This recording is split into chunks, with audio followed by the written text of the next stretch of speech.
Olá, alunos! Cheguei aqui com mais uma aula de biologia, é isso mesmo. Já estamos caminhando aqui, né, para a terceira aula. Lembrando que na primeira aula, né, a gente fez aquele passeio histórico com relação, né, às influências, os cientistas, como os cientistas pensavam dessa questão da genética, é isso mesmo.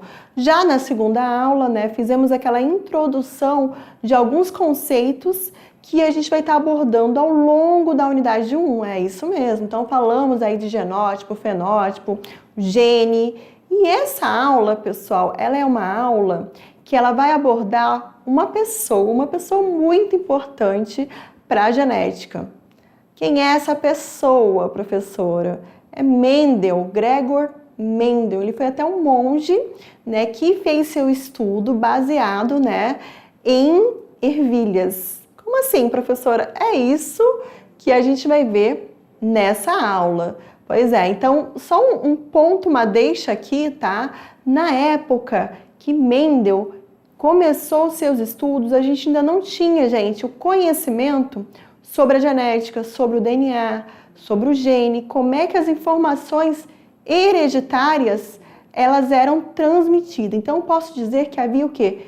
Especulações de como uma herança, né, uma característica era transmitida. Gregor Mendel, ele é considerado o pai da genética. Por quê? Porque eu posso dizer que ele foi aquela pessoa, aquele cientista que deu o pontapé inicial através de observação e muito estudo, muito cálculo estatístico para entender, por exemplo, por que existia ervilhas mais lisas, né, com a forma lisa do que com a forma rugosa. Então, por que será que existia, quando se fazia um cruzamento, né, de plantas de ervilha, existiam ervilhas que apareciam numa maior proporção, enquanto outras, em muitos casos, desapareciam de uma geração para outra e depois elas reapareciam, mas elas reapareciam numa menor proporção. Bem, já estou dando a deixa aqui da nossa aula, então meu diretor corta agora para a telinha para a gente começar esse estudo aqui da aula 3.1, que é o quê? O experimento mendeliano. Como eu falei para vocês, né, através das inovações mendelianas, esses estudos, características do experimento de Mendel, como que ele fez, né, esse experimento, qual era a base, o que ele levou em consideração e também o objetivo do experimento. Através desse experimento, o que ele buscou colher? Só uma ponta aqui, né, que eu acho interessante, uma informação aqui que eu gostaria de passar aqui para vocês, tá? Com relação, pessoal, a esse estudo do Mendel, tá? Esse estudo do Mendel, ele aconteceu aproximadamente na mesma época de Charles Darwin. Professora, eu nem sei quem é Charles Darwin, por que a senhora está falando dele? Porque vocês vão ver bastante a teoria da evolução dentro da unidade 2 e a gente vai estar comentando, né, esse grande também cientista da época, que começou a fazer estudos aí com, né, a questão da evolução dos seres vivos. Ele queria entender o porquê existia a diversidade de seres, né? Essa variabilidade. Lembrando, né? Só como é que eu vou falar aqui para vocês? Uma ponta aí é que Mendel, quando ele fez esses estudos, ele chegou, pessoal, a mandar todo, né, o seu trabalho para que Charles Darwin pudesse o quê?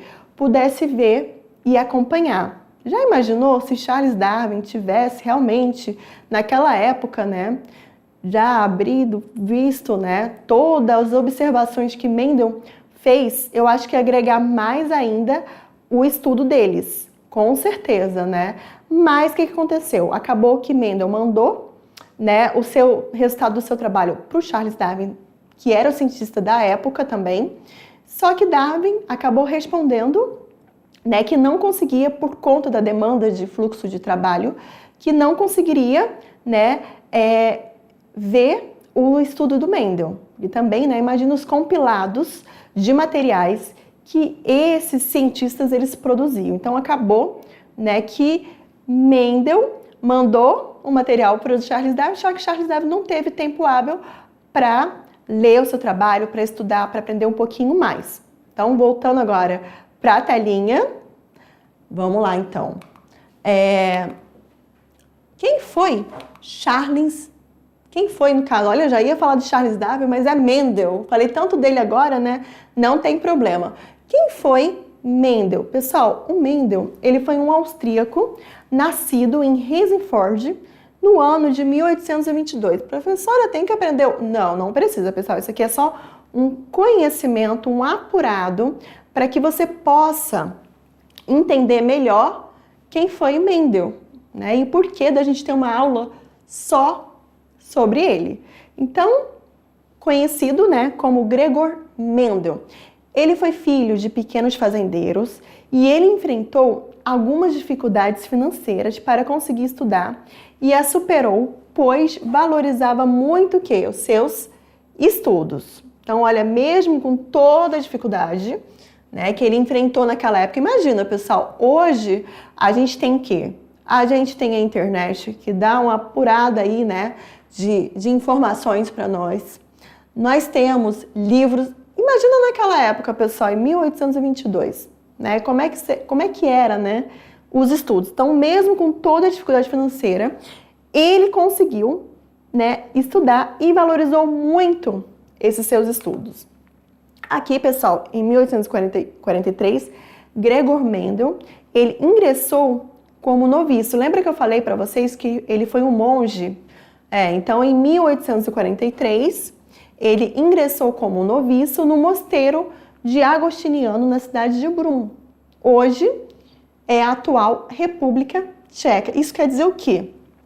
Como eu falei para vocês, ele valorizava os estudos e ele queria progredir na vida. Então, a forma que ele teve para ele continuar os estudos foi o quê? Foi ingressando como um noviço. E a partir daí, gente, que vem o salto, né? Que eu posso dizer que o salto na ciência com relação, gente, a os experimentos do Mendel. E aqui, anteriormente, pessoal, as análises de padrões de herança, elas eram o quê? Muito difíceis. Quando a gente fala, né, como é que uma característica ela é passada para outra, então quando a gente vê aí com essa frase aí, esses padrões, eles eram difíceis e confusos naquela época. Então, Mendel, eu posso dizer aqui que ele veio para realinhar, reorganizar essas ideias aí de transmissão de características. Tá? Então, anteriormente, a Mendel, as análises de padrões de herança eram difíceis e confusas pelo uso do material experimental pouco adequado. Né? Muitas vezes não era adequado, não tinha o que a gente pode falar, aquele rigor científico, né, para se avaliar esse material. Como os cruzamentos complexos, envolvendo muitas vezes animais que produziam características pouco marcantes ou mistas ao longo de sucessivas gerações. É aquilo que eu falo, às vezes, vou dar o exemplo aqui, né, dos olhos castanhos. Se você observar na população de um modo geral, gente, os olhos castanhos é uma característica que prevalece o quê? Na maioria das pessoas, né? Se você parar e analisar dentro aí da sua sala de aula, analisa aí, né, que a maior parte, né, possa ter o quê? Olhos castanhos. Então, eu posso dizer que essa característica é uma característica o quê? Marcante. Então, ele começou a fazer essas observações, só que nesse caso, ele usou o quê? Planta. Porque ficou mais fácil para ele cruzar esses dados e observar como essa herança era transmitida de uma geração para outra geração. Diretor, corta para a telinha de novo para a gente voltar aqui, tá? Mendel, ele compreendeu que deveria partir de um material homogêneo, né? Nada muito heterogêneo, com muitas características, algo que fosse mais simples, né, de trabalhar com plantas. Nesse caso, o que ele pensou dentro desses objetivos aí de buscar características que fossem fáceis de ser observadas, que permitem o quê? A autofecundação, né? No caso, a planta, né, da ervilha, ela tem essa característica. Então, ele conseguiria o quê? Manipular e fazer com que essa planta, né, ele conseguisse o quê? Cruzar ela com outra planta de ervilha. E a partir daí, conseguir o quê? Dados estatísticos para entender, né, o porquê, de repente, de ter mais ervilhas do tipo lisa, né, com a textura lisa, do que com a textura, por exemplo, rugosa. É só um exemplo isso aqui, tá, gente? Além da questão da autofecundação, que foi um ponto muito importante para o alinhamento do trabalho do Mendel, a gente também tem a produção de uma progenie muito numerosa. Então, não vai ser 1, 2, mas sim vários, né? Várias, como é que eu posso falar? Várias descendências daquele cruzamento. Então, de um único cruzamento, eu vou ter o quê? Várias descendências, no qual eu consigo fazer o quê? Por ser numerosa, eu consigo alinhar os dados e observar a frequência com que sai, né? O que eu quero, a característica que eu quero observar naquele momento ali. E devido às sementes poderem ser guardadas para experimentos futuros, né? Era mais fácil o quê? Delas serem o quê? Manipuladas, justamente porque elas poderiam ser guardadas para futuros experimentos. E assim, pessoal, com esta aqui, mostra, né, a imagem aqui do Mendel, e assim, gente, com esta visão, Mendel, ele conseguiu fazer duas importantes inovações. A primeira, desenvolver linhagens puras, homozigotas. O que é homozigotas, pessoal?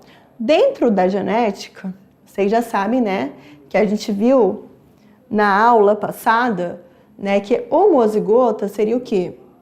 Aquele indivíduo que recebe alelos, né, que podem ser, que são alelos iguais, porque homo está relacionado à igualdade.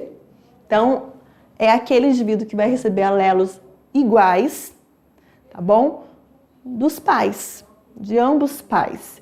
E essa característica homozigota, que faz com que aquele indivíduo seja de linhagem pura, ela pode ser tanto recessiva, ela pode ser uma homozigose recessiva, como uma homozigose dominante. Isso aqui é só para a gente fazer um apurado. Então, vou reler aqui de novo para você. Primeiro ponto, ele desenvolveu linhagens puras, homozigotas, para cada característica que pretendia estudar nas ervilhas, né? E o segundo ponto, que eu considero muito importante também, ele quantificou cuidadosamente seus resultados e, principalmente, pessoal, conseguiu fazer a análise estatística. Ele conseguiu observar e analisar esses dados estatisticamente para mostrar, né, o porquê, de repente, uma característica se sobressaía sobre outra. Mais uma vez, né, a semente de textura lisa se sobressaía sobre a semente de textura rugosa. Por que disso? Porque provavelmente, embora ele não conhecesse ou tivesse aquele advento aí da genética, né, porque provavelmente o gene que determina a característica lisa, ele seja o quê? Um gene que se sobressaia sobre a característica rugosa. Se ele é um gene que se sobressai sobre a característica rugosa, isso quer dizer o quê, professora? Isso quer dizer que o gene que determina, o alelo que determina a semente ser lisa, é um alelo que domina, é um alelo que dominante, a gente pode caracterizar isso aí. E lógico, esse dado estatístico veio o quê? Para confirmar o que de fato já era o quê? Observável nos seus experimentos. Aí agora vem a questão dele escolher. Por que ele não escolheu o feijão, professor? Ele escolheu a ervilha. Então vamos lá, a ervilha, né, o nome científico dela é Pisum sativum. é uma planta, gente, herbácea leguminosa, né? Eu mesma adoro, né? Eu vi agora a ervilha aqui, eu mesma adoro uma sopa de ervilha, gente, eu acho uma delícia, né? Então, sua escolha como material de experiência não foi casual, foi devido ao quê? Então, vamos ver aqui, né, as características que fizeram com que ele escolhesse a ervilha. Então, primeiro ponto, uma planta de fácil cultivo, como eu falei, né, ela apresentava o quê? Uma autofecundação. Primeiro ponto aí, então ficava fácil para que ele conseguisse o quê? Manipular os seus experimentos. E lembra da questão das linhagens puras? Então, ficou muito mais fácil para ele conseguir uma linhagem pura, uma vez que ela tem fácil cultivo. Segundo ponto, o ciclo reprodutivo dessa planta, ele é curto, então é mais fácil para você observar em um curto espaço de tempo o que, professora? Os resultados. Terceiro ponto, produz muitas sementes. É mais um ponto aí com relação ao quê? A estatística. Quanto mais sementes esse indivíduo ele produz, melhor para quê? Para que Mendel pudesse analisar o que, professora? Analisar aqui a semente, tá? Analisar a característica, né? Até então, porque ele não falava de gene, mas a característica que ele queria o quê? Observar dentro dessa planta aí, que é a ervilha. Isso aí, gente. E outra coisa também, né? E dentro dessa característica aí da ervilha, né, eu falei aqui para vocês da questão da textura, lisa e rugosa, mas tem outras características que também ele conseguia analisar em um único cruzamento. Ele não analisava só se a planta ela ia produzir semente lisa ou rugosa, ele já analisava também a questão da variedade de flores, das cores que poderiam surgir, ele analisava várias características dentro, né, do que ele queria analisar. Então, existiam muitas variedades disponíveis dotadas de características de fácil comparação. Exemplo, a variedade de flores, né? No caso, a variedade de flores púrpuras poderia ser comparada com a produção de flores brancas. Então, um exemplo aqui, pessoal. Deixa eu voltar aqui, né?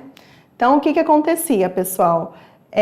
Com relação a essa análise, então, como eu falei para vocês, a ervilha, num cruzamento, a planta da ervilha no cruzamento, ela vai produzir o quê? Várias sementes, várias progênies variadas. E, resumindo, é uma planta que ela vai apresentar várias características, desde a textura da semente, se é textura lisa, se é a textura rugosa, a cor, se é verde ou amarela. Nesse caso aí, o tipo de flor, se é uma flor púrpura ou uma flor branca. Então, ele conseguia, num único cruzamento de uma planta com outra, fazer essas comparações dessas variáveis que ele observava. E aí, pessoal, ele começou a postular, né, o que a gente chama hoje, né, de primeira lei de Mendel e posteriormente a segunda lei de Mendel. A primeira lei de Mendel, quando a gente compara o quê? Uma única característica. Exemplo, a cor da semente, se ela é verde ou se ela vai vir amarela. Já quando eu falo aqui da segunda lei de Mendel, que vocês vão ter mais à frente uma aula específica, eu já comparo o quê? Mais de uma característica. Eu posso estar comparando a textura da semente, se é lisa ou rugosa. Eu posso estar comparando a cor da semente, se é verde ou amarela. Eu posso estar comparando, por exemplo, analisando se a flor é branca ou púrpura. Então, são características que a gente analisa dentro de um cruzamento. E Mendel fez o jus, né? E não é à toa que ele é o pai da genética, porque ele conseguiu compilar todos esses dados e montar, né, esses dados estatisticamente. Diretor, corta agora para a telinha, né, para a gente prosseguir aqui com a nossa aula. E a escolha da planta, mantendo aqui, né? Como eu mostrei aqui para vocês, existiam muitas variedades disponíveis, dotadas de características de fácil comparação, que a gente já falou aqui.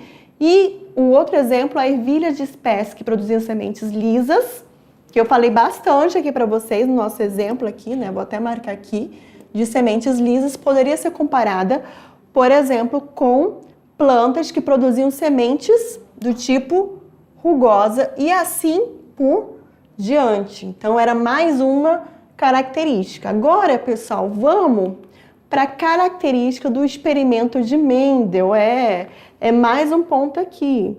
Quais foram as características que fizeram, deixa eu voltar aqui com a minha canetinha aqui, que fizeram que Mendel pensasse em usar, né, trabalhar com o cruzamento de plantas de ervilha. Primeiro ponto aqui, Mendel, pessoal, ele estudou 7 características nas plantas de ervilha. A gente viu até agora 3, né? Flor, cor da semente e a questão da textura, lisa ou rugosa. Mas ele estudou 7 características. Quais foram essas características, professor? A cor da flor, se ela era púrpura ou branca. É um exemplo aí. Segundo ponto aqui, a posição que essa flor se encontrava onde? Se encontra no caule. É mais um ponto, é mais uma posição. Terceiro, a cor da semente, como eu falei para vocês, se é verde ou se é amarela. Exemplos aí. Quarto ponto que ele usou como característica para ele observar o aspecto externo da semente, né? Se era lisa, textura rugosa, forma da vagem, onde essas sementes elas estavam guardadas. E também, pessoal, a cor da vagem. Qual era a cor da vagem? E, além disso, ele observou também a questão da altura da planta. Então, essas daí foram as características que fizeram com que Mendel agregasse ainda mais os seus estudos com relação, pessoal, ao quê? Ao estudo da planta da ervilha. Prosseguindo aqui, como eu falei para vocês, né, com relação à flor, né, a gente pode ver a posição axial e a posição terminal. São duas características fáceis e observáveis quando você vai estudar a planta da ervilha, qual a posição que ela se encontra, a cor, se ela vai ser branca ou se ela vai ser púrpura. Lembrando daquelas 7 características, a gente tem a questão da altura, se é uma planta alta ou baixa. A questão da textura da semente, né? Se é uma semente do tipo lisa ou do tipo rugosa. Rugosa é aquela semente um pouquinho mais encrespadinha, podemos dizer assim. E com relação à cor, né? A cor amarela ou verde, qual é a cor que domina? Será que é a semente de cor verde? Será que é a semente de cor amarela? Né? Com relação à forma da vagem, a vagem ela pode ser inflada ou também comprimida. Então isso aí também foi uma outra análise que fez com que ele observasse no momento, né, de fazer o quê? Os cruzamentos genéticos. E ele analisou também a cor, se era da cor amarela ou se era da cor verde. Assim como a semente, ele analisou a cor da vagem. Então, aqui a gente tem, pessoal, 7 características observadas por Mendel para fazer o quê? Para que ele pudesse, né, fazer o cruzamento. E ali observar, através dos dados, o que conseguiria, o que apareceria mais. Tá bom? Outra vantagem, né, dele estudar a planta da ervilha, né? No caso da flor da ervilha, o estame e pistilo, os componentes envolvidos na reprodução sexual do vegetal, eles ficam encerrados no interior da flor, protegidas por pétalas. E isso quer dizer o quê, professora? Que essas plantas, elas são monóicas ou elas são o quê? Hermafroditas. Quando eu falo de planta, vou até voltar aqui, né, reforçar aqui o conhecimento que vocês já tiveram. Lá no segundo ano, quando a gente fala de planta monóica ou planta hermafrodita, a gente está falando do quê? De plantas que vão ter tanto o sistema reprodutor masculino quanto o sistema reprodutor feminino. Por isso que essas plantas, elas conseguem, né, através das suas flores, fazer o quê? Uma autofecundação. Só que nesse caso, Mendel, ele não queria que a planta fizesse uma autofecundação, né? Ele induzia, né, cortava aqui o sistema, parte do sistema reprodutor masculino. Vocês vão ver aqui mais nas imagens, ele cortava e fazia o quê? Como é que eu posso? E cruzava essa planta com uma outra planta para poder buscar as características que, de fato, ele tentava o quê? Analisar. Diretor, corta agora para a telinha para a gente voltar, né? Que é interessante a gente só reforçar essa questão, né? Eu falar para vocês aqui para que vocês não, como é que eu posso falar assim? Não se perca nessa gama de informação que eu sei que é bastante informação, tá bom? E assim, pessoal, o estame, né? Só reforçando na flor da ervilha, o estame, ele representa, pessoal, a porção masculina e o pistilo, né, ele representa a porção feminina da planta. Eu vou até colocar aqui masculino o símbolo masculino e o pistilo, tá? É o que é a porção feminina da planta. Olha aqui, gente, aqui a gente tem uma planta hermafrodita, aqui o exemplo aqui de um eucalipto. E o que a gente observa? Que nessas plantas que a gente fala que é monóica, nessa planta aqui, né, como exemplo aqui, elas conseguem o quê? Se autofecundar. Porque na mesma, como é que eu posso dizer? Na mesma planta eu tenho tanto sistema reprodutor masculino quanto o sistema reprodutor feminino, né? Como vocês observam aí. E aqui, na planta dioica, o que é a planta dioica? Se você relembrar aí, né, o segundo ano, você vai ver que a planta dioica é a planta que apresenta o quê? O sistema, né, reprodutor separado, né? Você vai ter uma planta que vai ter o sistema reprodutor masculino, como exemplo aqui, e outra planta que vai ter o sistema aparelho reprodutor feminino. E aí acontece, né, o cruzamento. E aqui, gente, a gente tem, mais uma vez, reforçando aqui numa única flor, flores monóclinas, numa única flor, eu vou ter tanto o aparelho reprodutor masculino, quando a gente fala de flores monóclinas, tanto o aparelho reprodutor masculino, quanto o aparelho reprodutor feminino. No caso do masculino, eu tenho o quê? O androceu e estames. E no caso do feminino, o gineceu e o pistilo no mesmo indivíduo aqui, como vocês conseguem ver na imagem. E aqui, pessoal, acho que fica até mais fácil aqui, nessa imagem aqui, eu mostrar aqui para vocês, né? Aqui a gente tem o estigma, perceba aí, tá? Deixa eu só mostrar que eu falei estigma, né? Mas antes, aqui a gente tem, mostrando aqui essa planta aqui, primeiro aqui para vocês, a gente tem o pistilo, que corresponde, tá, à porção feminina da planta. E aqui a gente vai ter o quê? O estame, que corresponde à porção masculina da planta, tá bom? E aqui, pessoal, a gente tem, tá, os componentes reprodutores, tanto masculino quanto feminino. Já nessa planta aqui, né, que vocês estão vendo, a gente vai ter o estigma, né, que vocês estão vendo aqui, as anteras, né, só para vocês relembrarem aqui a questão do desenvolvimento dos componentes que formam, né, a planta, a sépala, tá? E o ovário, né, onde é que vai acontecer o quê? A fecundação. E aqui, pessoal, esses pontinhos aqui menores são as sementes em formação, que são os óvulos que foram quê? Fecundados. Foram os óvulos que foram fecundados, só para ter essa comparação aqui.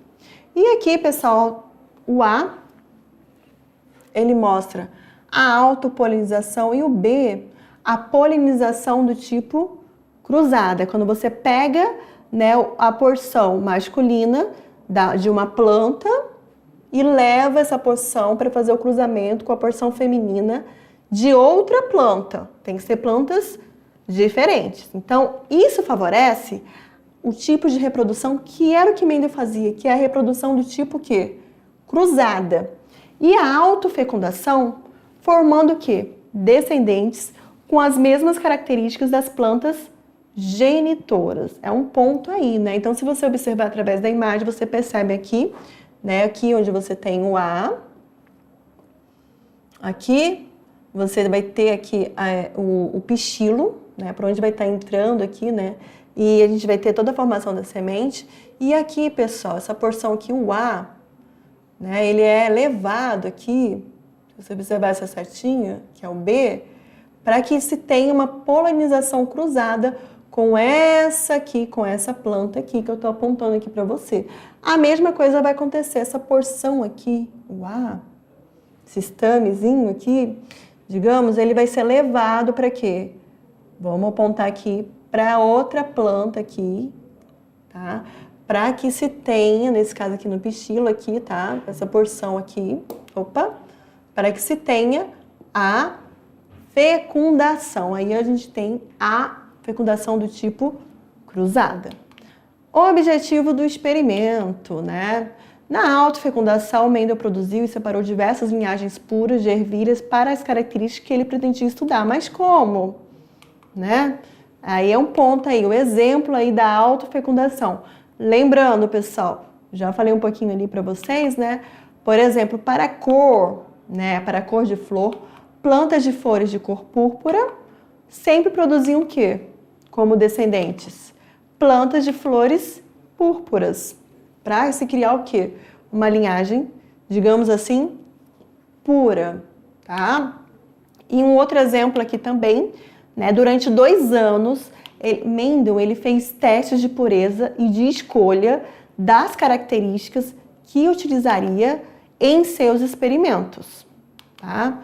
Nesse caso, em seus experimentos definitivos. E aí ele conseguiria, tá, ver o que realmente essas linhagens, através da sua descendência, produzia, tá?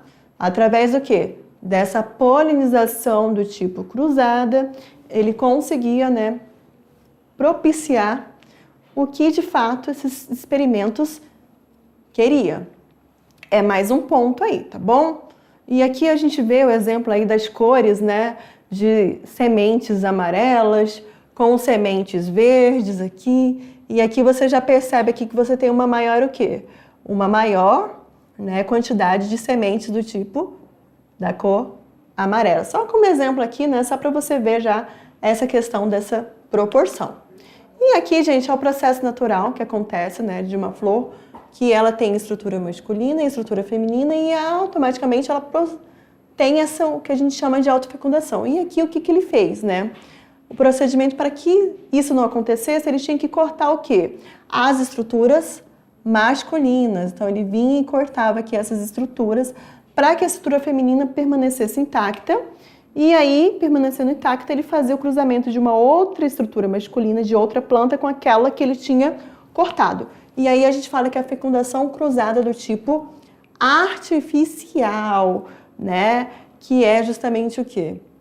Esse corte aí da estrutura masculina, como vocês observam aqui nessa imagem, cortou aqui, e aí ele pega essa estrutura masculina aqui da planta A e poliniza, né? Esse pólen poliniza o quê? A planta B.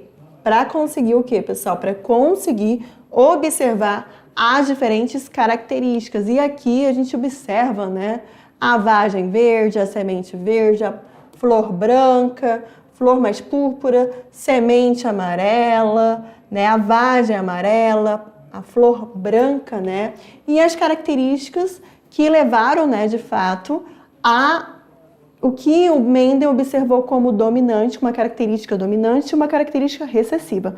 Naquela época ele não existia a palavra gene, então era um fator que era dominante sobre o outro que não dominava. Então o que ele observou? Que a forma da semente lisa, ela é o quê? Dominante sobre a forma rugosa. A cor da semente amarela, ela acaba sendo o quê? Dominante sobre a semente verde. No caso da semente, cor da casca da semente cinza, ela domina, por exemplo, a cor branca. A forma da vagem inflada, ela é mais dominante que ela domina a comprimida. A verde domina o quê? A amarela. A posição da flor axial, ela aparece uma maior proporção e ela é dominante sobre a flor do tipo terminal. E já a altura da flor do tipo alta, ela se sobressai, ela domina a flor do tipo, né, a altura da flor do tipo baixa. Então, são características aí que fez com que Mendel, né, estudasse e levasse em consideração através dos seus experimentos. Pessoal, chegamos, né, ao final de mais uma aula. Essa aula, ela é uma base para a próxima aula, tá bom? Que a gente vai estar trabalhando a primeira e a segunda lei de Mendel. Já já a gente volta, tá bom? Com a nossa revisão geral. Até mais!